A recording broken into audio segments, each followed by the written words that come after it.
দেখো 9-10-এর ফিজিক্স বইয়ে অনেক ভুল আছে, ঠিক আছে? তার মধ্যে একদম প্রথম অধ্যায়ে একটা বড় একটা ভুল আছে। সেই ভুলটা হচ্ছে যে এই যে যখন ওই যে চূড়ান্ত ত্রুটি আছে না, চূড়ান্ত ত্রুটি, আপেক্ষিক ত্রুটি, শতকরা ত্রুটি, যে ম্যাথগুলা, এই শতকরা ত্রুটির ম্যাথে যখন হচ্ছে এই যে চূড়ান্ত ত্রুটি যখন দুইটা বের হয়, ঠিক আছে, এই যে এরকম চূড়ান্ত ত্রুটি যখন দুইটা বের হয়েছে, তখন এরা কি বলছে যে আমরা হচ্ছে বড়টা নিয়ে পাই, অর্থাৎ বড়টা নিয়ে চূড়ান্ত ত্রুটি বড়টা নিছে, মানে দুইটা বের হলে যেটা বড় ওইটা নিয়ে তো ম্যাথ করছে, ঠিক আছে? এটা হচ্ছে একটা বড় ভুল, ঠিক আছে? চূড়ান্ত ত্রুটি বড়টা নিয়ে ম্যাথ করতে হবে, মানে দুইটা যেহেতু বের হয়েছে তাই বড়টা নিয়ে, এটা কোনো যুক্তি হইল না, ঠিক আছে? সঠিক হচ্ছে এই দুই যখন একাধিক চূড়ান্ত ত্রুটি বের হবে তখন তাদের গড় করে যেই মানটা হবে সেই মানটা নিতে হবে, ঠিক আছে? এটা হচ্ছে সঠিক। এটা তোমরা যখন হচ্ছে উপরের ক্লাসে উঠবা, যখন 11-12-এ উঠবা, তখন এই ব্যাপারগুলো বইয়ে একদম ভালোভাবে আছে।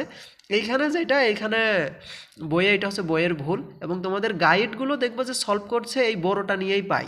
কি কারণে? এই যে বইয়ে এইভাবে আছে এই কারণে, কিন্তু এটা কিন্তু কোনো মানে একদম বেসিক না, ঠিক আছে?